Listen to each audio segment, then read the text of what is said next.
of the Film London contingent. I'm a consultant to Film London, and my role within the company is to look after animation, hence the animation panel. To tell you a little bit about my role within Film London is similar to what Helena and Aidan have been saying over the last few days. My role is to help generate inward investment into Film London's animation community. We do this by coming on trips like this one, meeting people. We've spent 2 days prior to today going out to meet studios, having one-to-one meetings, and generally immersing ourselves in the world of animation here in Miami. We do other things. We're very involved in skills and training. We went and saw Magic at the university on Thursday morning, which was incredible. One of the best facilities I have ever seen for training of animators in a very long time. Alongside me on the panel here, I have 4 very distinguished gentlemen. I have with me Gianni Delata, who's a blockchain and NFT consultant. Next to Gianni is Bradley Stone from Platinum Films and Bron Digital. Next along is Kevin Sharpley, the President and CEO of Kijik Multimedia. And at the far end, a fellow, I think you're a fellow Brit now, aren't you? Yes. Adopted Brit. Michael Wakey is the founder of Bounty Studios. Before we get into the panel discussion, I thought I would just tell you a little bit more about Film London and animation within London. Adrian and Helena have already been through some of these statistics with you, so I won't spend too much time on them. Just to reiterate just what the economic value the skill televisual industries have in London. Moving on to animation itself. As it says, the animation industry is very, very important to London culturally and commercially. There are about 70 studios in London doing all kinds of animation, and that's not VFX studios, that's just animation studios doing television production and feature film production. 2D, 3D, we have very small studios, maybe 2 or 3 people, going up to studios like Blue Zoo and DNEG, which have 200, maybe 300 animators within the 4 walls. We have a very, very good tax credit. It's one of the most efficient tax credits in the world. I think Adrian said in his presentation the other day that you can actually get your money back within 6 weeks, which is phenomenal. It was introduced in 2013, and if you look at that second line down, you can see the impact it had on the animation industry. Back in 2012, before the tax credit was introduced, there was about £35 million being spent every year on animation in London. Fast forward to last year, it was £450 million was spent on animation in London. That's a huge, huge increase. Vast majority of it down to the introduction of a tax credit. More than half the animated output of the UK comes from London. Last year, 35 TV shows went into production, and we had 12 animated features. Those features were for DreamWorks, Pixar, Paramount, and a lot of those big American companies come to the UK, come to London specifically because of the talent. So, rather than me talk more about that, I'll show you a little bit about what we do. This is London.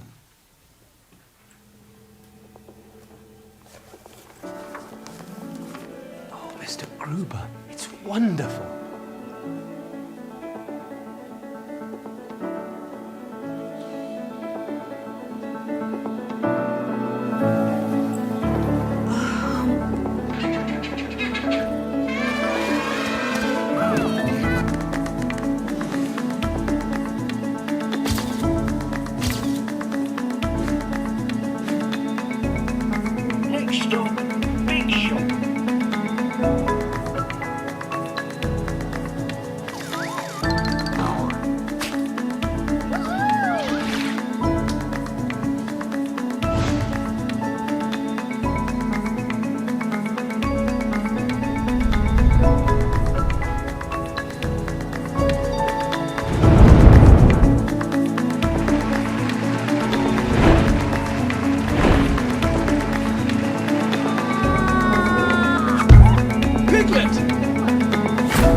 do your amazing ideas come from?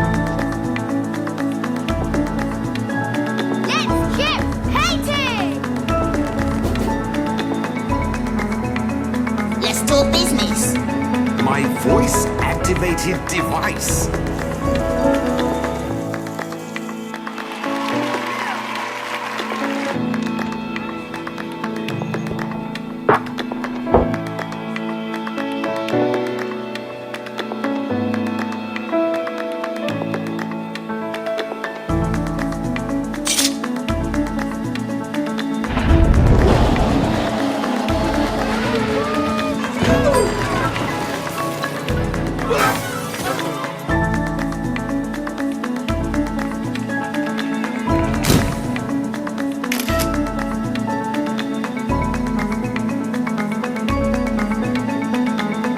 This is perfect.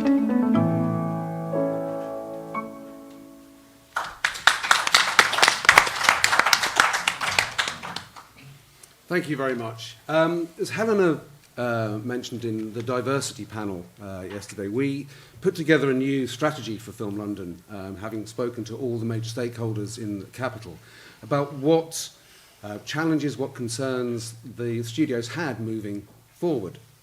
One of their concerns, like for most areas of this business, is funding. And we're now entering this wacky new world of the metaverse, of NFTs, of blockchain. And what we're going to talk about more this afternoon is how that hits animation, both in terms of commercial side of things and also in terms of enhanced storytelling. And before I get each of the panelists to talk a little bit about what they do, I thought I would make this a bit of an NFT value added. So as audience, you have a little bit of work to do.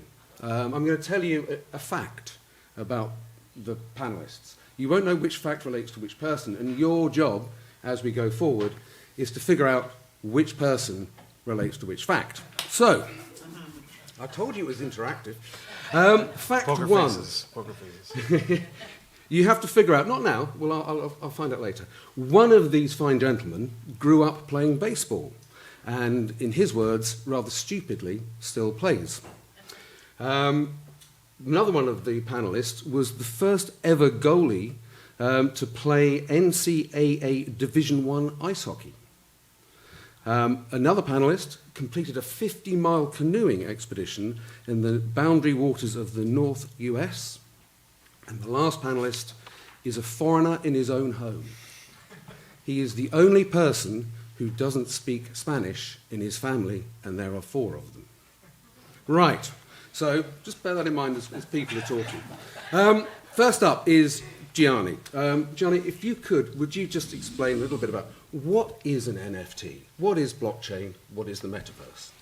Perfect. My name is Gianni.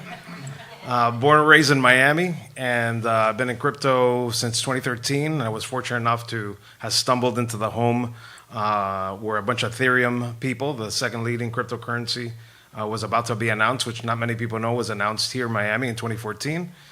Later went to work with one of the co-founders, Anthony Diorio, Decentral, which was software called Jax. And I'm also the founder of Miami NFT Week. Just like this group here, I founded a conference in April that had 4,000 people show up with Mark Cuban, the mayor spoke, Mayor Suarez, and whatnot. But with that said, what is an NFT and what is the metaverse? I'm not going to get into the metaverse thing because I believe that we've been in the metaverse for a while, ever since people were playing video games, playing Minecraft and whatnot. I think we've already been there. But as far as an NFT, if you own crypto, you know that crypto is one of many. You have a dollar bill. That dollar bill can be used to buy a Pepsi or do pretty much whatever you need for it to do. An NFT is a one of one. So something like a playing card or a piece of art or a title to your home. Those are things that could be considered NFTs or non-fungible tokens. But in reality, technically, and we could spend hours talking about this, very simply, most people think it's a JPEG and it's just a piece of art and you can buy it online and do whatnot. But really what it is a title or a deed to a digital asset. And that digital asset could be an image file, or video file, an audio file. And I do believe in the future, everything will be wrapped in some form of NFT. When you take out your phone and take a picture with Instagram or Facebook or whatever, it's going to be kind of wrapped in this deed. And so if I give it to Bradley, Bradley will be able to know that it came from me, and maybe he wants to make a movie out of it, and then royalties and all these other amazing things kind of trickle down because it's programmatic and it's really interesting. What it's not, it doesn't protect your rights. That's all for the lawyers. There's some people in this group that have lawyers that they know that they work with that will protect your rights, but innately just having an NFT, a lot of people have a misconception that it's going to protect the rights of the creator or the artist or whatnot. But there's a lot of innovation. There's a lot of interesting things happening within the space, from gaming to real estate, and especially in movies. I was involved with a project called The Infinite Machine, which is the book about Ethereum. And they're raising money using NFTs as a means. And anybody that owns the NFT may get an executive producer role, or get in the credits, or be an extra. And they did a drop. They got I think their first drop had like $600,000 worth of sales.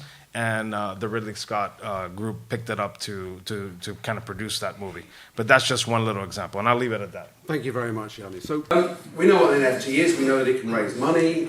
We know that it can do all sorts of things in the animation world. I'm going to go to the far end to Michael from Anthem Studios now. Because Michael, you, if I'm right in thinking, you don't actually use NFTs in your production at the moment. No, we don't. But I think like everyone in the animation industry, we're interested and following the technology really closely.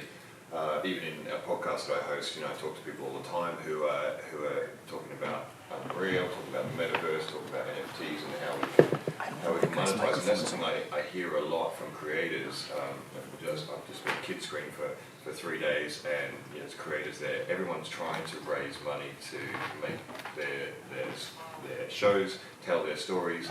So and then looking at the NFTs and the Metaverse as a way to do that, and it's an incredibly exciting technology. I think everyone's really excited. Tell the other guy. Talking to Gianni about some of the things he's doing. But I went to a Stanford Business School conference on the Metaverse in April, and it was so interesting because you had Epic, you had Microsoft, you had these big games companies there on panels like this. And do you think that they could agree on what the Metaverse actually was? Everyone had different opinions, and there was some great discussion on whether it was going to be open or closed. Obviously consumers want this to be open so we can transfer avatars across different platforms and all of these great benefits, but money probably says it's going to be closed. And we'll have these siloed kind of different areas of the Metaverse, like Kevin's. But what I'm really interested in is how do we create value? Because whenever we have a new technology like this, we have a vacuum, and that vacuum will get filled by opportunists, often people without the best intentions, just looking for a cash grab. And that can often leave a sour taste in a consumer or even an investor's mouth. And so I think it's really important for us to look at how we can add value to our storytelling, to our world building by using this technology. Great examples, you look back to the .com boom and bust. Obviously left a very bad taste in the mouth of investors, especially for a few years. And it did build back up, obviously, but the other great example I was talking to Julian about is, say, 3D cinema. Now, if you went and saw Avatar, you were blown away, and any lovingly crafted 3D content was really interesting and really immersive. But with the higher ticket prices, studios just saw that as a cash grab, and they did this really shoddy post-conversion of a lot of films, which turned off the viewer, and we had that drop off with 3D cinema.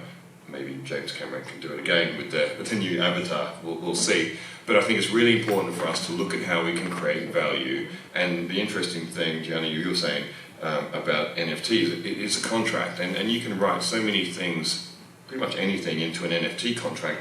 Some of the really interesting things that are going on out there is how to tie our digital content to the real world. NAKA are doing some really interesting things in that space. And so, yeah, how do we create the best value for the consumer and then therefore the investor, so that we can continue this technology into the future and have it be successful for everybody? Thank you. And one of the reasons I love having Michael on panels is he does half my job for me because he's just introduced Kevin beautifully, which saves me having to do it. So, Kevin, you're working in this space. You have a show out there. How are you avoiding some of the pitfalls that Michael's just mentioned about giving added value to your audience, to your consumer, and with due respect, not shortchanging them? Yeah, so, the NFT market has dropped a bit precipitously, not necessarily only because of the NFT market, but the crypto space, but value add, I think, is the sweet spot. So we talk about utility. So having, these NFTs that then give people the ability to do something with those NFTs. So what I did want to talk about, because this is also an animation panel, is the convergence of animation and this new world. And then I'll talk a little bit about an interesting way that we're adding utility to NFTs, because I'm a big believer in what NFTs allow an artist to do. So Julian just mentioned a show that we just got a network deal for. It's an animated show. And if anyone came to the panel earlier that I did, I came in as an avatar. And so what we're doing is we're doing a show where our avatars populate that show. So it's an animated show, and the show within Q1 or Q2 of next year, people will be able to attend that show as their avatar selves, their animated selves, live. And so you'll be able to, it's on a space station, so you'll be able to participate. You'll be able to look around the animated space station. You'll be able to see the hosts that are animated, and you'll see them live. If you're a guest and you come on the show, you'll be your animated self. So you'll be able to participate as your animated self as an audience member, or if you're a musician and you're vying for the competition part, you'll be able to see the directors and producers that you're talking to as your animated self live. This is a lot of the promise of what the metaverse holds. But the utility in terms of the NFT space, what happens in the show is we interview a luminary in the film, media, or entertainment industry. And so when they talk about where they've been and the places that they're involved with, you'll see that place on screen on terrestrial TV, because we have a network deal. But if you're in the audience, you'll be able to see that space in 3D live. So when the program is over, we offer an NFT. So that NFT is related to the guest. So the example that I always give is someone that we interviewed before, Steve Vai. He's one of the biggest guitar players in the world, maybe in history. So you'll be able to buy a Steve Vai guitar NFT, and you'll be able to go to his studio, plug in that NFT, that guitar NFT, and get the Steve Vai sound. You'll be able to invite all of your friends, drummer or DJ or bass player or whatever, and you'll be able to put together a song, and then you'll be able to get that output of the song in a WAV file. Now the guitar player will have the Steve Vai sound. We don't know about everybody else, but that does offer a utility. And that NFT, I'm not a guitar player, well, I'm an amateur guitar player, so that'd be great for me because I'll get the Steve Vai sound. But just imagine this. We're only going to offer a limited amount of those NFTs, so let's say we offer 100. And that's it. No one else is going to be able to get the Steve Vai sound. Well, you'll be able to sell that NFT so that the next person will be able to get that sound, and on and on and on and on and on. Steve Vai gets to participate in that because as it's sold and resold, he'll get money from it. Our NFTs, we offer a charitable angle. So 20% of our NFTs, the money goes to the Climate Institute, which is the oldest climate change organization in the world. And so that benefits them, and it benefits the mission of what we're doing, and then 10% goes to a charity of that particular celebrity. So that's offering utility across the spectrum. And that, I think, is what's going to be a next big evolution of, for animation, of course, and I'll talk about Metaverse later because I'm not going to take up all the time right now. But for animation, that's a big evolution for animation, but also this kind of convergence within the NFT and the blockchain space. So. Can I ask you a quick question, Matt? Because obviously financing shows is a big question. Does the network still pays full freight for your show? Do they participate in the income from the NFT? Do they want a discount because you're bringing some money to the table? I know you've got 4 lawyers, so you don't have to tell me too much. Well, I have 4 companies. One lawyer for 4 companies, 4 different. But I'm just curious, does the network try and get involved in that? Yeah, so I'm not going to get into the specific particulars of our deal with the network, but certainly that was part of the conversation. And so what we opted to do was for that particular network to, take less money from the network itself, and we retain the rights to all of our back end and all of the NFTs and all of those things. So we could have, taken more money up front. So it's more like a licensing deal. It's a licensing deal, exactly. But part of us getting that deal was the fact that our show is in the Metaverse, and we feel very strongly that we'll be the first show in the Metaverse, and then the connection to the NFTs and all the tech part of it. That was a part of the deal. Fantastic. Thank you very much. And Bradley, moving on to you. I mean, we've heard about enhanced storytelling, and Kevin's explained a little bit about how the whole NFT thing enhances the experience of something which, if I'm right in thinking, Kevin, is sort of more of a prime time show. Is that right? Yeah, going to be on Saturday or Sunday. It's going to be the flagship show of that network. Okay. So don't forget to tune in. Moving on to Bradley, one of the brands that your franchises that you're looking at is Bear Grylls, and you've done, or in the process of doing, three feature films. How is NFTs and all that enhancing the sort of the storytelling experience? Well, both at Platinum and Bron, we realized we're going to transition into the Web3 space, but we're still storytellers, right? So that's still going to remain the core principle of everything we do. In Metaverse, you have to give, especially kids, strong educational messages, and they need story. You're not just going to sell them an NFT or play a mini game. There has to be some sort of educational and goodness, because our Bear brand is quite a trusted, responsible brand, so we have to kind of keep that constant over any medium. So yeah, it all comes back to storytelling, and if you've got a good story, you're halfway there. And how do you, are you able to give an example without giving away too much information, how that enhanced storytelling manifests itself? Well, we just try and try and keep it fun, because we don't want to overwhelm the kids, but some of Bear's teachings and taking care of the environment, we try and write the stories in a way that's fun, but also there's some kind of deeper messaging that they can take away into the outside of the digital world. Okay, thank you. Gianni, I've seen you've been writing copious notes here as we've been going. Little points. So anything that's anybody said here that you want to pick up on?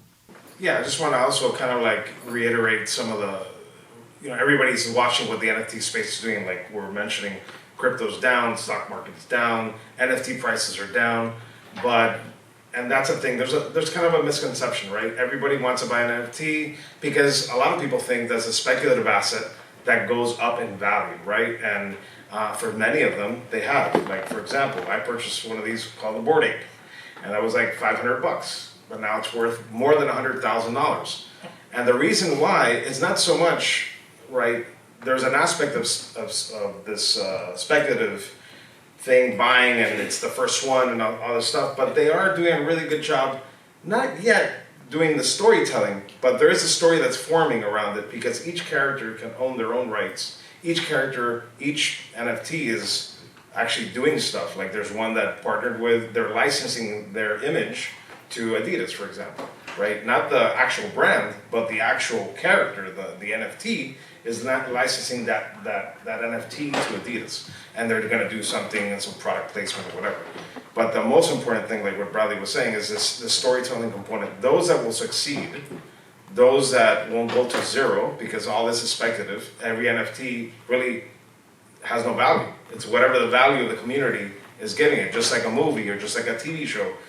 is the storytelling and the continued conversation that they do. For example, the Bored Apes have merchandise. They are building a video game. They have built mini games to get people engaged, to give them utility, so they can continue to participate.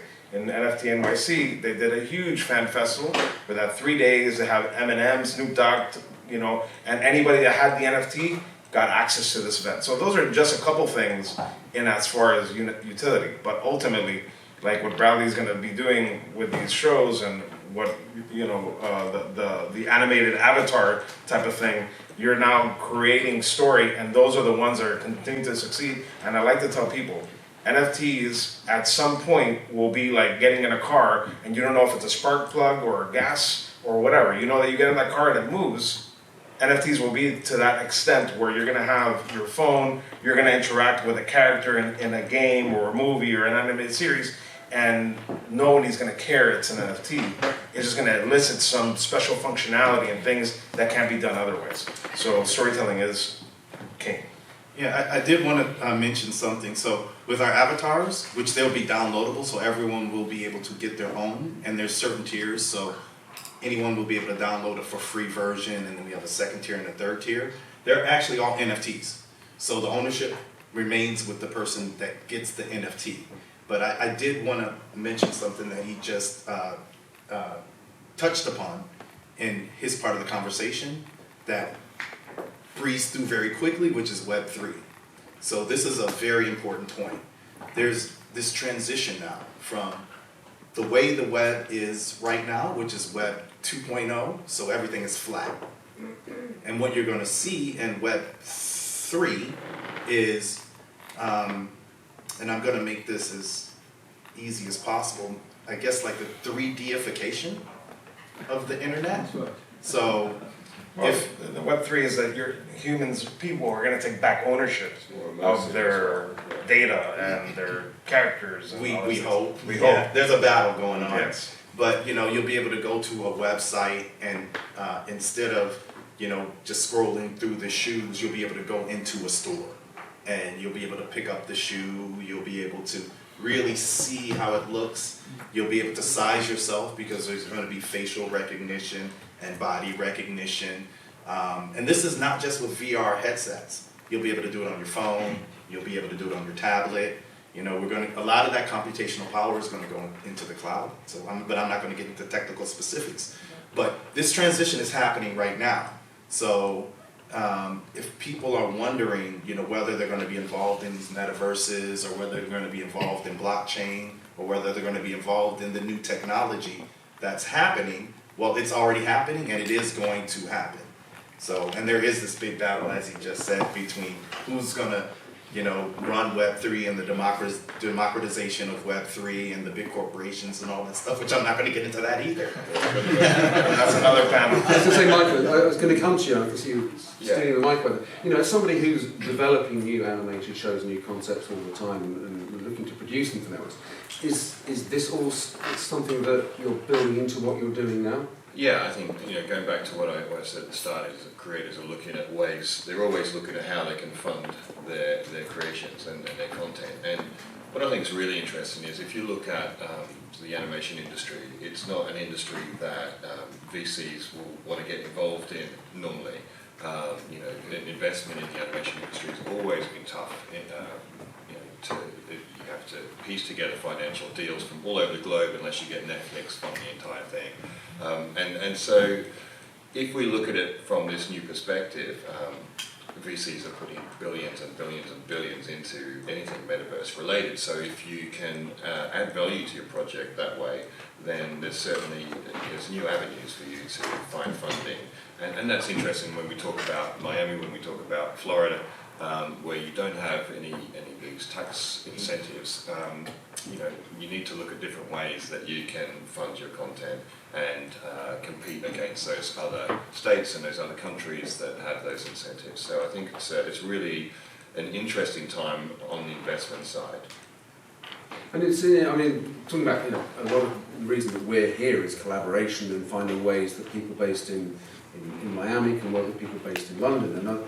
And I think because Bradley, well, actually, you introduced me to Gianni. I hadn't met Gianni until about 2 weeks ago, and I was talking to Bradley about the sort of the content and what we were going to talk about. He said, you've got to talk to Gianni. We've hooked up with Gianni. Gianni's been explaining all his helpings with us, and there's that, that relationship between. I mean, I'm looking at Platinum, the problem at the moment. That relationship between London and Miami. That's really propelled it, hasn't it? Really? No, yeah. Meeting guys like Gianni, like just powerhouses in the industry, and teaching us about, because we're a traditional film company, and learning about this digital space is really eye-opening. And so trying to merge the best of both worlds, and I touched on storytelling, but it's really about building community also, like virtual communities. You mentioned the Bored Apes, one of the biggest virtual communities you can have. They've even had pop-up fast food restaurants you can visit. So it's really about building that culture and community, which I think is going to be a big play in the Metaverse space. And Kevin, I was going to say, I hadn't met Kevin until about 5 months ago, and we met on a Zoom.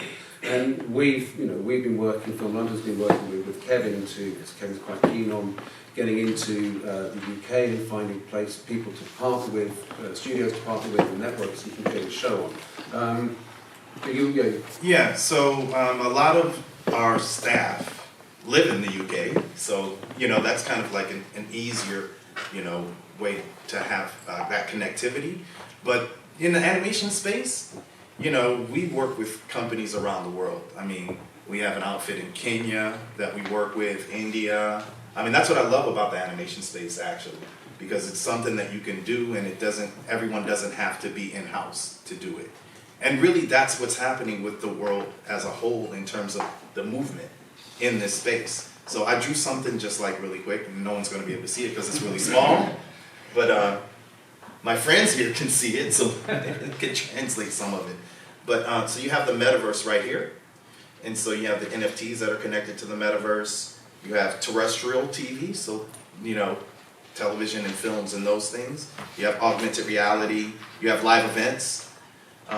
Blockchain, which the blockchain can be an anchor for a lot of these things going on. And then you have animation, of course. So all these things are going to survive together. And that's what you're going to see over time. You're going to have a project that has an augmented part of the project, and then they're going to have an animated part of the project. They'll have a live version part of it. You have live events that go along with all of these things. And this convergent media really amounts to connectivity. At the end of the day, it's this type of connectivity, a global connectivity that's going to happen. And storytelling is going to be the driver of it. A big reason I feel that a lot of this tech part of it has not taken off, which it will, is because, that storytelling element, the driving factor that connects to people's hearts and souls. And so my compatriots here are, in that space of connecting with people's hearts and souls. So as more, storytellers enter the space, it will become more engaging and more people will get involved. The technology is going to get cheaper and cheaper over time, so there'll be a VR headset that's $99 by the end of next year. Facebook and Apple, they're working on a headset that is VR and AR at the same time, so augmented reality and virtual reality at the same time. And then by the year after next, they'll have a virtual set that's for free. You'll have to watch a bunch of ads, I don't know if I want to watch a bunch of virtual ads. And so the barrier to entry is just going to fall. It's going to fall. And it's not just virtual reality. Like I said, you'll be able to participate just on your phone. You'll be able to participate. You have an old computer, just with your arrow keys. So it's going to be open for everyone. And the more you read the papers and the trades, this week Nelvana got involved in it. And I think I read that they'd actually hired 2 people who created an NFT and are trying to sort of reverse the NFTs into production and stuff like that. So, it's happening, and there's, as you said earlier on, Kevin, it's, if we don't get involved with it now, we're going to miss the boat. Yeah. We've only got about another 3 or 4 minutes left to run. Does anybody have any questions for this? We explained everything so perfectly. I have a quick question for Brad. You go ahead. One thing that I think all of us struggled with when we first heard about NFTs was what is non-fungible token mean?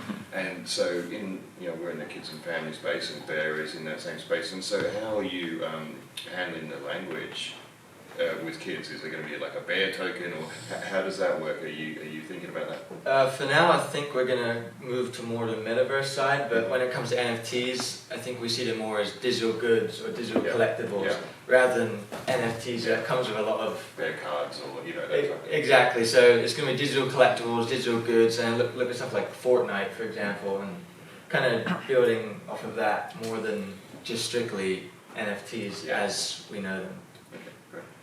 I just want to leave with one thing. Right now, the industry and blockchain and all those technologies that we talked about, different headsets, different blockchains, different tokens. You still have to be, if anybody here is a creator or whatnot, you have to really go to the caution that Bradley is mentioning. In a sense, he's not really going too deep into that, but making sure the core component of your business, the storytelling, the film, the animation, that is core, that it works, that it's doing great. Because, I could have said, in 2014, 2017, that Ethereum was going to be the ultimate thing to build on. But then we had an influx of people getting excited about it, and it made it inaccessible, very expensive.